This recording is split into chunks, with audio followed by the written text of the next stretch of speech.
Good morning to all. आज की जो क्लास है मेनली हम तीन चीजें, इनका क्या मतलब है ये सीख रहे होंगे। ये तीन चीजें क्या क्या हैं? सबसे पहली बात, हीट इंजन, ये क्या होता है। दूसरी चीज, रेफ्रिजरेटर, ये क्या होता है। एंड तीसरी चीज, हीट पंप। इनकी टेक्निकल डिटेल्स में हमें नहीं जाना, वो सब आप इंजीनियरिंग में पढ़ते हैं टेक्निकल डिटेल्स तो, बट इनका कंसेप्चुअल डिटेल कि भाई ये करते क्या है, इनका काम क्या है, वो चीजें हमें यहाँ पे सीखनी होंगी। तो पहली शुरुआत हम करें हीट इंजन के साथ। सबसे पहले हम हीट इंजन लेके चल रहे हैं। देखो, हीट इंजन का काम क्या होता है। हीट इंजन का इतना सा काम होता है to convert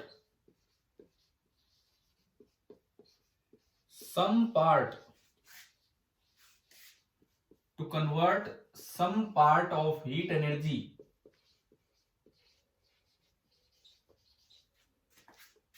into mechanical work. To convert some part of heat energy into mechanical work. जैसे आपके गाड़ी का इंजन होता है, आप उसमें पेट्रोल डीजल डालते हो, वो जलता है, बर्न होता है, उससे हीट एनर्जी प्रोड्यूस होती है। वो एनर्जी का कुछ पार्ट यूज करके, उस एनर्जी का कुछ पार्ट यूज करके गाड़ी आगे बढ़ती है, तो यानी कि मैकेनिकल वर्क हुआ है। तो समझ आ रहा है हीट इंजन का काम क्या होता है। हाँ भाई, क्लियर है हीट इंजन का काम क्या होता है। हीट एनर्जी का कुछ पार्ट ये मैकेनिकल वर्क में कन्वर्ट कर देगा। तो हम कितनी हीट एनर्जी इसको दे रहे हैं वो तो इनपुट होगा, और कितनी वर्क हमें मिला कितना, वो हमारे लिए क्या हो जाएगा, आउटपुट। एक सिंबॉलिक डायग्राम में इसका देता हूं इंजन का। ये बीच में इसको बोल देते हैं हम इंजन का वर्किंग सब्सटेंस, जो ये सारा काम करवा रहा होगा। This is a working substance. कुछ भी हो सकता है, मैं फिर कहता हूं हमें इसकी डिटेल में नहीं जाना है, टेक्निकल डिटेल्स में हम नहीं जा रहे। अच्छा, इंजन हमेशा, ये तीनों की तीनों चीजें हमेशा कैसी प्रोसेस में काम करती हैं, साइक्लिक प्रोसेस। हर एक साइकिल के कंप्लीशन पे जो इनिशियल स्टेट थी वही आपकी फाइनल स्टेट बन जाया करती है। इस तरह का काम है। अब ये वर्किंग सब्सटेंस क्या करेगा, इंजन के पास आपको देना पड़ेगा, ये सिंबॉलिक डायग्राम है जो हमें इसकी वर्किंग समझाएगा। Source at constant high temperature T1, source at constant high temperature कितना, T1। सोर्स का मतलब कि ये जो वर्किंग सब्सटेंस है ये इसमें से हीट एनर्जी लेगा, ये वर्किंग सब्सटेंस इसमें से हीट एनर्जी लेगा और उस हीट का कुछ पार्ट वर्क में कन्वर्ट करेगा। अच्छा, ये सोर्स ऐसा होता है, आप चीज से हीट लेते रहो फिर भी इसका टेम्परेचर क्या रहेगा, कांस्टेंट। नॉर्मली क्या हुआ करता है कि आप गर्म चीज से हीट लोगे तो वो बदले में उसका तापमान कम होता है, लेकिन सोर्स एक ऐसा है जैसे बॉइलिंग वाटर। बॉइलिंग वाटर से आप गर्मी लेते रहो और वो 100 डिग्री पे मेंटेन रखता है अपने आप को। बॉइलिंग वाटर, बॉइल्ड वाटर नहीं, बॉइलिंग वाटर। इस तरह का कोई ये सोर्स जैसी चीज हमने बनाई। ये वर्किंग सब्सटेंस क्या करता है, मान लो इसने पर साइकिल Q1 एनर्जी गेन की। एक साइकिल में इस वर्किंग सब्सटेंस ने सपोज Q1 एनर्जी गेन की, तो ये इसका कुछ पार्ट वर्क में कन्वर्ट कर देता है। जो मैकेनिकल वर्क बना, जो भी मैकेनिकल वर्क बना उसको मैं डिनोट कर रहा हूं W से, ये W है। लेकिन कंप्लीट कन्वर्जन नहीं हो पाता है, तो कुछ पार्ट रिजेक्ट करने के लिए इंजन में एक व्यवस्था होती है जिसको हम कहते हैं, this is sink at constant low temperature T2। This is sink at constant low temperature, और वो कितना है आपका, T2 है। और पर साइकिल जो एनर्जी इजेक्ट की गई सिंक में, लो टेम्परेचर होगा तभी उधर हीट जा सकती है, तो ये आपकी Q2 एनर्जी। ये पर साइकिल वैल्यूज है। Q1 हीट एनर्जी जो इनपुट के रूप में दी, W जो बाहर आउटपुट मिला, और जो बचा हुआ पार्ट है वो Q2 के रूप में गया। सबसे पहले आप मुझे बताएं कि आपको ये समझ आ गया कि नहीं ये डायग्राम? हाँ भाई, एक सिंबॉलिक डायग्राम समझ आ रहा है कि इसमें, तो इसमें देख के बताओ पर साइकिल इनपुट कितना है, पर साइकिल इनपुट कितना है बताओ, बोलो इसको देख के बताओ। वर्किंग सब्सटेंस को हम क्या दे रहे हैं इनपुट के रूप में, बोलिए भाई, वर्किंग सब्सटेंस को हम क्या दे रहे हैं इनपुट के रूप में, Q1, और पर साइकिल आउटपुट कितना मिल रहा हमें ये बताओ। Q2 नहीं है आउटपुट, Q2 थोड़ी मेरे काम का है। इंजन का मेन काम क्या है, वर्क करना।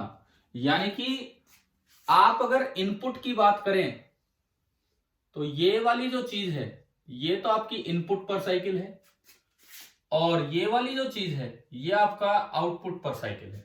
एक इंजन में ये हमारे काम का नहीं है, ये तो मजबूरी है इसलिए रिजेक्ट करना पड़ा उधर। ये इनपुट है और ये आउटपुट है। तो अगर हम एक टर्म डिफाइन करें एफिशिएंसी, इंजन में एक टर्म डिफाइन होती है एफिशिएंसी, जिसका सिंबल आप देते हैं ईटा। इसको नीटा मत बोलना, ईटा होता है ETA, ईटा। एफिशिएंसी का मतलब होता है आउटपुट अपॉन इनपुट। अच्छा, आउटपुट है आपका W और इनपुट है आपका Q1। यानी कि जो इंजन की एफिशिएंसी होगी, इंजन की जो एफिशिएंसी होगी that will be equal to W upon Q1, ये एफिशिएंसी होगी। शायद ये टर्म आपको समझ आ गई होगी। अच्छा, अब एक और चीज हम करेंगे यहाँ पे, ये तो एफिशिएंसी वाली बात होगी। एक और चीज हम करेंगे, इस इंजन पे आप पर साइकिल FLOT लगाएं, first law of thermodynamics, first law of thermodynamics लगाएं पर साइकिल। तो सबसे पहली बात, डेल्टा Q पूरी साइकिल में डेल्टा Q कितना है इस वर्किंग सब्सटेंस के लिए। आपने और हमने पढ़ा था कि अगर वो कुछ एनर्जी गेन करता है तो वो पॉजिटिव लिया जाता है, और कुछ एनर्जी रिजेक्ट करता है तो वो नेगेटिव लिया जाता है। तो इस पूरी साइकिल को देख के बताओ डेल्टा Q कितना है, डेल्टा Q कितना है बताएंगे। इस पूरी साइकिल में इस वर्किंग सब्सटेंस ने एनर्जी एक्सेप्ट कितनी की है, एब्जॉर्ब कितनी की है, हीट एनर्जी Q1।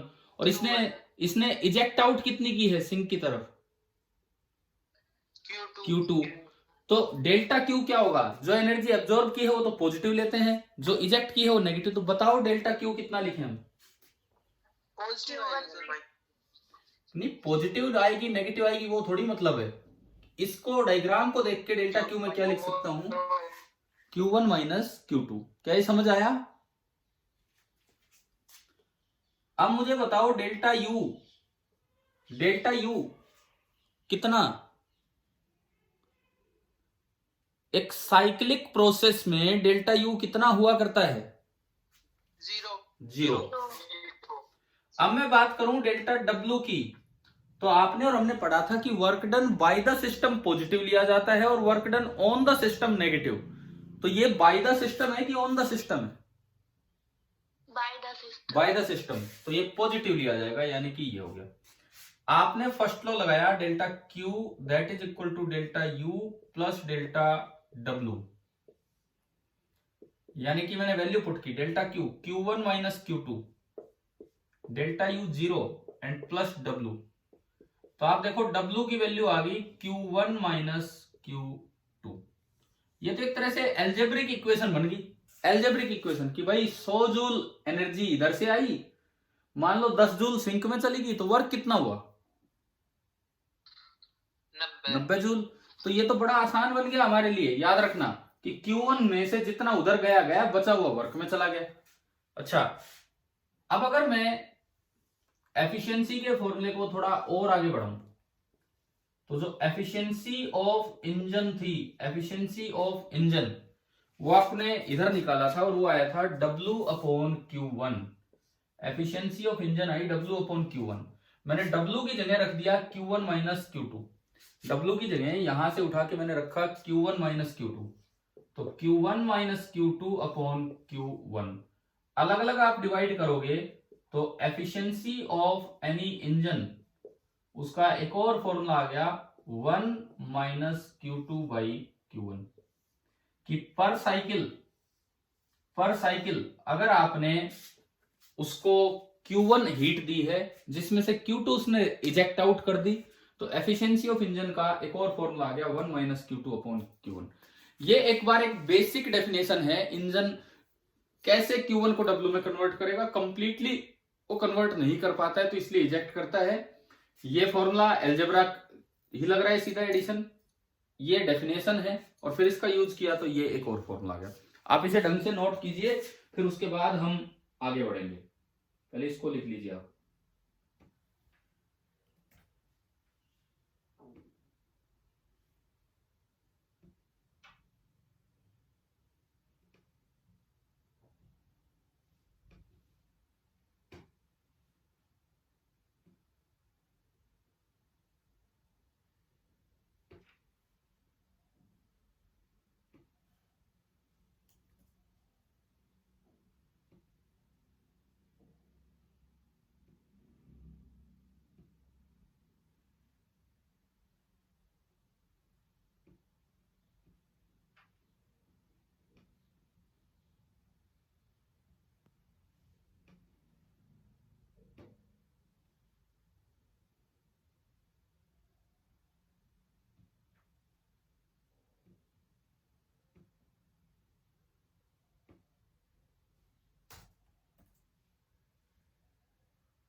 हो गया भाई नोट? बताओ, इंजन क्या होता है, समझ आ गया?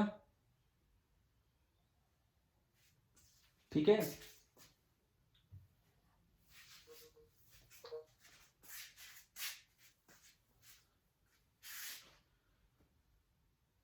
चलूं मैं दूसरी चीज पे चले? बताओ, अगर आपने लिख लिया हो तो मैं इसे साफ करूं।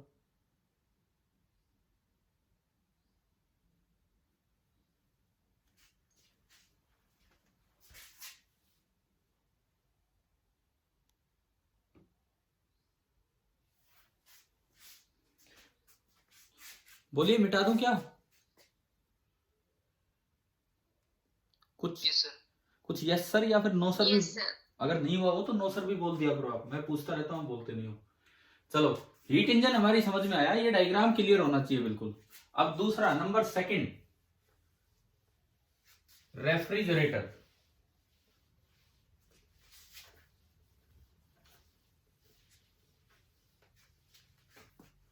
दिमाग में यूं रहता, पता नहीं यार ये कैसे टॉपिक होंगे, इंजन रेफ्रिजरेटर सुन के तो यूं लगता बड़े टेक्निकल टॉपिक हैं। टेक्निकल हैं, लेकिन जब आप इंजीनियरिंग में जाओगे तब। पहले इनका बेसिक पार्ट हम फिजिक्स में सीखते हैं, तो वही हम सीख रहे हैं। तो जो नंबर 2 है, नंबर सेकंड, बोर्ड गीला हो गया, 1 मिनट पंखा चला देता हूं मैं इसको सूखने के लिए। सेकंड पार्ट है रेफ्रिजरेटर। जब तक ये बोर्ड सूखता मैं आपसे कुछ बात करता हूं। रेफ्रिजरेटर का मेन काम क्या होता है? चीजों को ठंडा रखना या चीजों को गर्म करना? ठंडा रखना। चीजों को ठंडा रखना। ठंडी चीज को ठंडा करना या गर्म चीज को ठंडा करना? गर्म चीज को ठंडा करना। ना, यहाँ आप गलत बोल रहे हो, यहाँ पे आप गलत बोल रहे हो। आपने अपने घर में, दोनों। आपने अपने घर में देखा होगा, कभी भी गर्म चीज फ्रिज में नहीं रखते हैं। पता है कि नहीं पता ये बात? आपके घर पे जैसे मान लो दूध रखना हो फ्रिज में, दूध उबाल लिया, ये सर नहीं रखते, लेकिन पहले उसे ठंडा करते हैं, पहले उसे रूम टेम्परेचर पे लाते हैं, पहले उसे अपने रूम टेम्परेचर पे लाते हैं, और फिर उसके बाद उसे और ठंडा करने के लिए, क्योंकि गर्म चीज तो अपने आप ही ठंडी हो जाएगी, गर्म चीज के लिए किसी डिवाइस की जरूरत नहीं है ठंडा करने के लिए। चाय गर्म है, ठंडी करने के लिए क्या आप फ्रिज में रखते हो? अपने आप हो जाएगी, है ना? लेकिन और भी ठंडा आप करना चाह रहे हो। अच्छा, एक और चीज, फ्रीज, रेफ्रिजरेटर, इसका मेन यूज गर्मियों में ज्यादा यूज होता है कि सर्दियों में? मेनली बताओ गर्मियों में यूज होता है। हाँ ठीक है, गर्मियों में यूज होता है। गर्मियों में बाहर का तापमान, सराउंडिंग का टेम्परेचर अपने रूम टेम्परेचर के मुकाबले ज्यादा मिलता है कि कम मिलता है? ज्यादा। आप घर में आओगे, अंदर घुसोगे तो आपको थोड़ी सी ठंडक मिलेगी, बाहर तो बहुत तापमान होता है। तो घर में कोई फ्रूट्स रखें तो वो बाहर के टेम्परेचर पे थोड़ी है, वो तो अपने रूम टेम्परेचर पे है। यानी कि बाहर का टेम्परेचर तो बहुत ज्यादा है और ये तो अभी अपने नॉर्मल टेम्परेचर पे थे, रूम टेम्परेचर। लेकिन आप इसे और ठंडा करना चाहते हो तो इन चीजों के लिए क्या यूज किया जाता है? रेफ्रिजरेटर। तो नंबर 2 अगर हम स्टार्ट करें, इसी तरह की बेसिक वर्किंग इसकी भी सीखें, तो रेफ्रिजरेटर का मेन काम क्या होता है? To cool a portion of space, to cool a portion of space when outside environment या outside temperature is high। बाहर का टेम्परेचर ज्यादा है और तब भी आप एक चीज को ठंडा और ज्यादा ठंडा करना चाह रहे हो, तो वहां पे जिस डिवाइस का यूज करते हैं हम, उसे बोल दिया जाता है रेफ्रिजरेटर।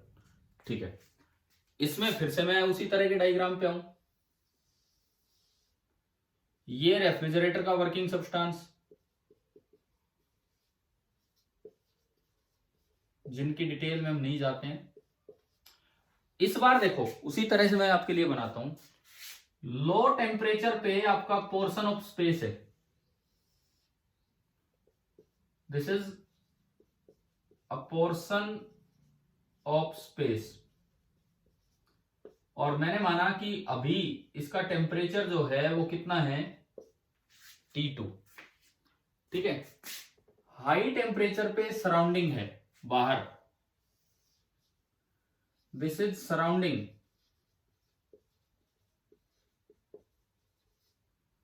और ये था लो टेम्परेचर, और सराउंडिंग आपकी है हाई टेम्परेचर पे, जो मैंने मान लिया कितना? T1। आप इसको और ठंडा करना चाहते हो, आप ये फ्रूट्स रखे, इनको और ठंडा करना चाहते हो, तो आप इसमें से एनर्जी निकालना चाहते हो या इसको एनर्जी देना चाहते हो? Heat energy. हाँ, हम इसमें से हीट एनर्जी निकालना चाह रहे हैं, तो मैंने माना कि मैंने इसमें से हीट एनर्जी, मैं उसी चीज को, पिछले इंजन वाली सीक्वेंस को ध्यान में रखते हुए अगेन मैं बताऊं आपको, तो ये एक साइक्लिक प्रोसेस में होती है तीनों चीजें। तो ये एक साइक्लिक प्रोसेस के तहत काम करती है। तो पर साइकिल मान लो उन ठंडी चीजों में से भी रेफ्रिजरेटर ने Q2 हीट निकाली, लेकिन ऐसा अपने आप नहीं होता है। ऐसा करवाने के लिए आपको बाहर से कुछ वर्क करना पड़ेगा। मान लो आप बिजली दे रहे हैं, बिजली का कनेक्शन दे रहे हैं, तो मैंने लिखा कि ये इलेक्ट्रिकल वर्क हुआ, और इलेक्ट्रिकल वर्क मैंने बोल दिया कितना है? W। ये इलेक्ट्रिकल वर्क हुआ W। Q2 आपने उसमें से एनर्जी निकाली और फिर ये कहीं तो फेंकनी पड़ेगी, तो ये एनर्जी सराउंडिंग में आ जाती है, और इसको हमने बोल दिया कितना? Q1। पिछली बार वाली सीक्वेंस को ध्यान में रखते हुए अब आप ये बताओ इनपुट क्या है? पहले तो ये देख के बताओ इनपुट क्या है?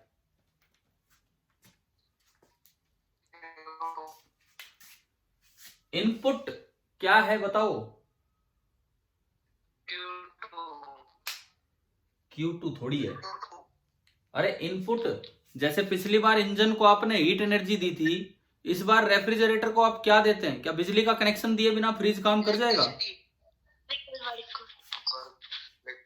क्या बिजली का कनेक्शन किए बिना फ्रिज काम करता है क्या? नहीं करता ना। यानी कि आप जो इनपुट दे रहे हो उसे काम करवाने के लिए, वो क्या है? W, work. आउटपुट क्या है अब ये बताओ इस रेफ्रिजरेटर का? Q1। अच्छा, मैं फ्रिज के बाहर बैठ के सीखता हूं क्या भाई? ओहो बाहर से गर्मी आ रही है, लो भाई थोड़ा ठंड गर्म हो लेते हैं, इस तरह का काम होता है? फ्रिज है कि अंगीठी है वो? अरे फ्रिज में आपने फ्रूट्स रखे थे, उनको ठंडा करने के लिए रखा था, कितने ठंडे हुए, उनमें से कितनी एनर्जी आप निकाल पा रहे हैं, वो आपका आउटपुट है। आप इसे क्यों देख रहे हैं एरो के अकॉर्डिंग? आप तो ऐसे बैठ के जैसे फ्रिज के बाहर सीखने के लिए बैठ गए, भाई हाँ ये आउटपुट है। बताओ आउटपुट क्या है फ्रिज का? Q2 कि आपने उन फ्रूट्स में से कितनी हीट एनर्जी निकाली, ये आपका होगा आउटपुट। एक बार बताओ ये पॉइंट क्लियर हुआ कि नहीं हुआ? यस है ना, सभी को क्लियर होनी चाहिए बातें। अब यहां पे एफिशिएंसी की बजाय जो टर्म आती है उसे कहते हैं coefficient of performance. Coefficient of performance, और हम अल्फा बीटा गामा में से कोई भी सिंबल उसे दे देते हैं। मैं उसको बीटा बोल रहा हूं थोड़ी देर के लिए। ये एफिशिएंसी की जगह यहाँ पे वर्ड यूज किया जाता है कोफिशिएंट ऑफ परफॉर्मेंस, और मैं उसे बीटा बोल रहा हूं, अल्फा बीटा गामा की जगह। अच्छा, अब बताओ बीटा आउटपुट अपॉन इनपुट।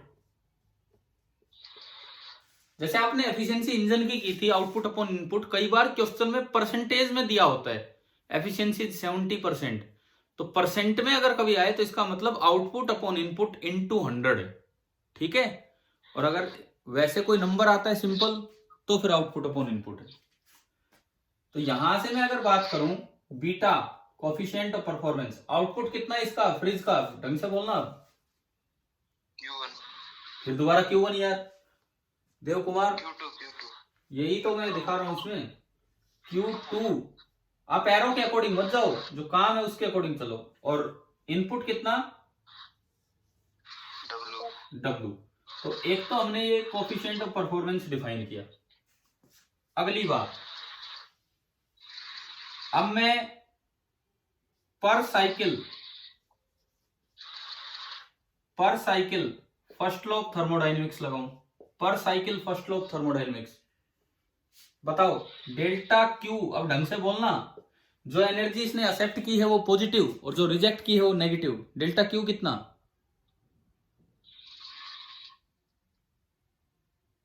हमारे वर्किंग सब्सटेंस ने कितनी एनर्जी एक्सेप्ट की है, एक्सेप्ट तो की है Q2, तो Q2 तो पॉजिटिव आएगा। और कितनी रिजेक्ट की है Q1, तो Q1 आपका नेगेटिव आएगा। बताओ समझ आया क्या? Yes sir. अब बताओ डेल्टा यू कितना, साइक्लिक प्रोसेस है, हाँ जी बिल्कुल सही, तो साइक्लिक प्रोसेस है तो डेल्टा यू कितना, 0। अब बताओ डेल्टा डब्ल्यू कितना लिखूं, -W। इसका मतलब समझ आ रहा है आप सभी को, क्योंकि ये work done on the substance है W, तो हम तो जो कन्वेंशन है हमारी इसमें लेते हैं बाय द सब्सटेंस, तो वो क्या लिखा जाएगा, -W। ये आपका हुआ -W, ठीक है। लगाओ जी फर्स्ट लो, delta Q that is equal to delta U plus delta W। Delta Q की जगह Q2 माइनस Q1, इसकी जगह 0 एंड -W। तो यहां से आप देखोगे तो Q1 बराबर आ रहा है, Q1 उधर भेज दो, Q2 प्लस W।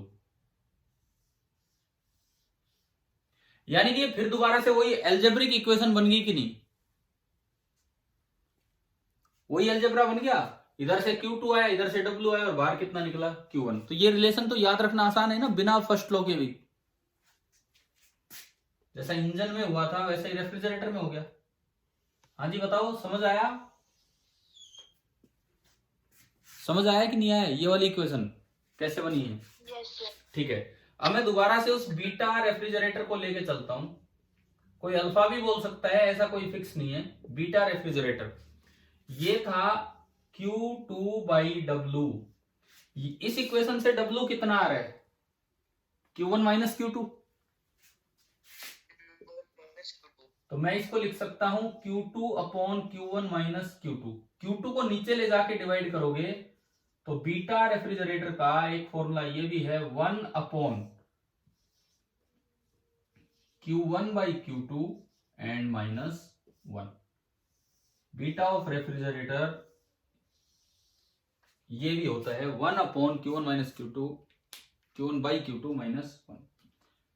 ठीक है, ये मेन काम है रेफ्रिजरेटर का। ये रिवर्स प्रोसेस है इंजन से। कोई भी एक पीवी साइकिल वो इंजन की तरह भी काम कर सकती है, रेफ्रिजरेटर की तरह भी। इधर जाएगी तो वो इंजन की तरह काम कर रही है, इधर आएगी तो वो रेफ्रिजरेटर की तरह काम कर रही है। यानी कि इंजन रेफ्रिजरेटर में इनपुट आउटपुट का फर्क हो जाता है और डायरेक्शनल फर्क हो जाता है कि एक में सीक्वेंस हाई टू लो चलती है, एक में सीक्वेंस लो टू हाई चलती है। ठीक है, ये आप रेफ्रिजरेटर नोट कीजिए पूरा।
आज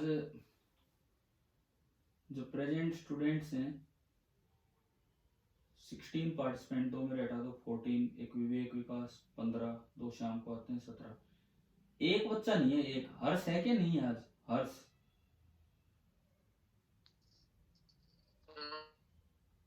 आया नहीं ना आज शायद, हर्ष एक बार भी।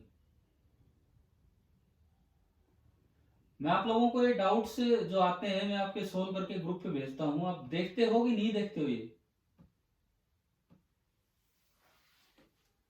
हाँ भाई, आपके +1 से रिलेटेड जो डाउट्स आते हैं आपके ग्रुप पे सेंड करते हैं, आप देखते भी हो कि नहीं सवालों को? देखते हैं सर। और वो समझ आ जाते हैं जो मैं सॉल्यूशन पूरा मैं एक्सप्लेन करते हुए लिख के भेजता हूँ? वैसे तो समझ आ जाते हैं सॉल्यूशन।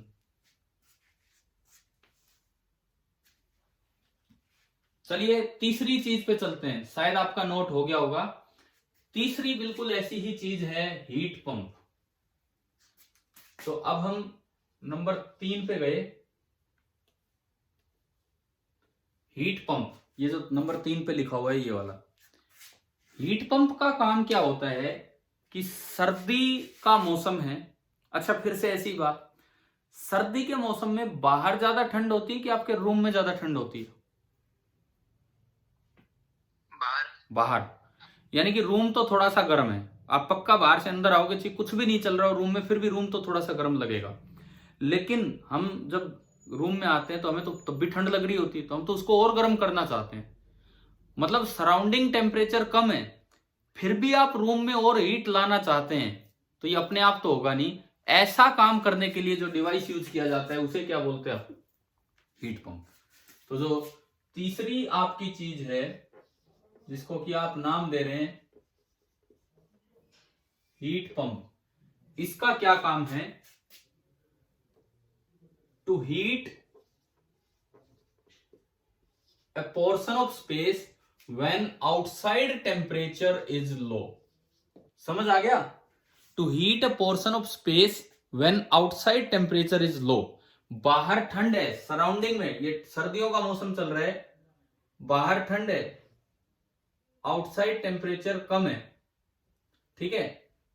मान लो मैं कहूं ये सराउंडिंग नहीं, इस तरह से मैं दिखाऊं तो ये आपका रूम है जो बाहर के मुकाबले हाई टेम्परेचर पे है T1 पे, और मैं कहूं कि ये सराउंडिंग है, ठंड का मौसम है,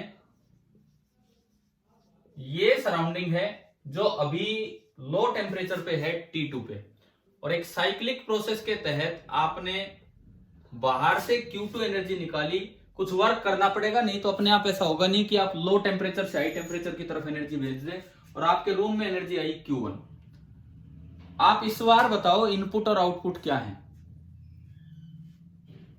इस बार आप बताएं कि इनपुट और आउटपुट क्या है?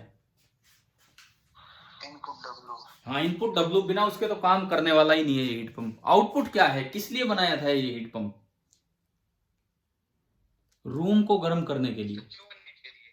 हाँ, Q1 आउटपुट जो होगा ना, इस बार जो आउटपुट होगा वो बनेगा Q1। देखो, कॉमनली आप और हम ये हीट पंप यूज नहीं करते हैं, अच्छे होटल्स में यूज होते हैं, हम तो अपने अंगीठी जला के सेक लेंगे और कुछ हो जाएगा, रूम हीटर थोड़ा यूज कर लेंगे। लेकिन ये ऐसे हैं जो सराउंडिंग के कम टेम्परेचर होने के बाद भी आपके रूम में हीट डाल रहे होंगे, इस तरह का काम है। तो ये आपका हीट पंप बन गया। यानी कि रेफ्रिजरेटर और हीट पंप में तो फर्क ही नहीं है, साइकिल ही सेम है, डायरेक्शन भी सेम है, फर्क केवल और केवल आउटपुट देखने का है। अगर आप इसको आउटपुट बनाते हो तो वो रेफ्रिजरेटर है, और अगर आप इसको आउटपुट बनाते हो तो वो आपका हीट पंप बन जाएगा। यहां भी ऐसी ही एक टर्म डिफाइन होगी, कोएफिशिएंट ऑफ परफॉर्मेंस। मैं उसका सिंबल चेंज कर देता हूं, अल्फा बोल देता हूं, गामा भी बोल सकते हो, कुछ भी ले सकते हो। Again output upon input. Output कितना, आउटपुट कितना लिखा आपने?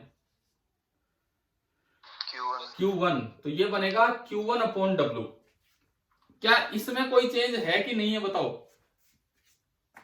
यहां पे FLOT में कोई चेंज नहीं होगा, बिल्कुल सेम है, ये बिल्कुल सेम है। उधर आओ जी। अब अल्फा हीट पंप की तरफ हम गए, अल्फा ऑफ हीट पंप, इसकी तरफ हम गए, तो अल्फा ऑफ हीट पंप है Q1 अपॉन W। अच्छा, Q1 की वैल्यू कितनी है, या W की वैल्यू कितनी है? W की वैल्यू Q1 माइनस Q2। तो ये आपका बना Q1 upon Q1 minus Q2, और इस Q1 को मैं अलग से डिवाइड कर दूं तो ये आपका बन रहा है 1 upon 1 minus Q2 by Q1। ये आपका आ गया अल्फा किसका, हीट पंप का। ठीक है, तो ऑलमोस्ट ये रेफ्रिजरेटर जैसा है, ऑलमोस्ट। आप इसको भी बना लीजिए, नंबर 3 हीट पंप डाल के, जो चेंज है वो चेंजेस लिख दीजिए। डायरेक्शन ऑफ फ्लो सेम है, जो कि आपका रेफ्रिजरेटर में था वही सेम डायरेक्शनल फ्लो है।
तो अब आप मुझे बताओ, क्या आज जो मैंने आपको 3 चीजें बताई, क्या उनकी बेसिक फंक्शनिंग आपको समझ आ गई है? Yes sir. ठीक है, इंजन, रेफ्रिजरेटर और हीट पंप। सवाल आ जाए कि इन 3 में से किन 2 की वर्किंग सेम है, किन 2 की वर्किंग सेम है?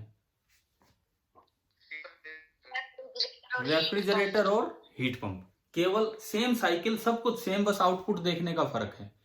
और इंजन की जो साइकिल होती है वो उससे अपोजिट सेंस में चलेगी।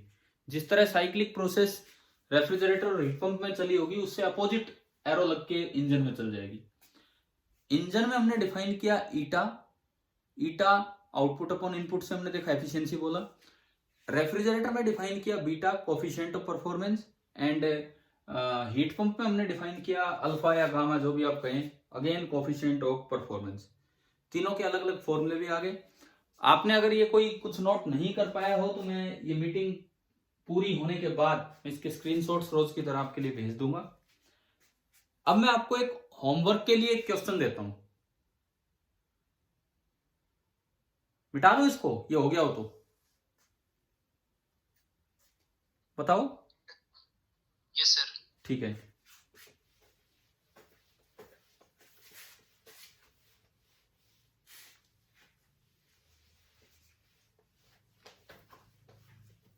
आपका क्वेश्चन ये है, होमवर्क क्वेश्चन ये बनेगा, एक मिनट, समय कितना बचा है, ओहो लास्ट मिनट है।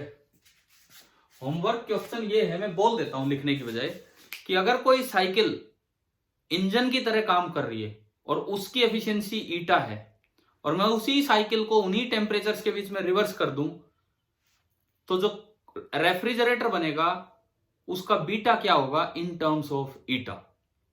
T1 T2 दो टेम्परेचर के बीच में एक कोई साइक्लिक प्रोसेस है, Q1 हीट लेती है, Q2 इजेक्ट करती है, और उसकी एफिशिएंसी ईटा है, W वर्क है।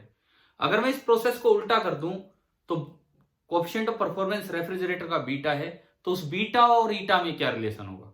समझ आ गया सवाल? ठीक है, आगे हम कल पढ़ते हैं। Thank you.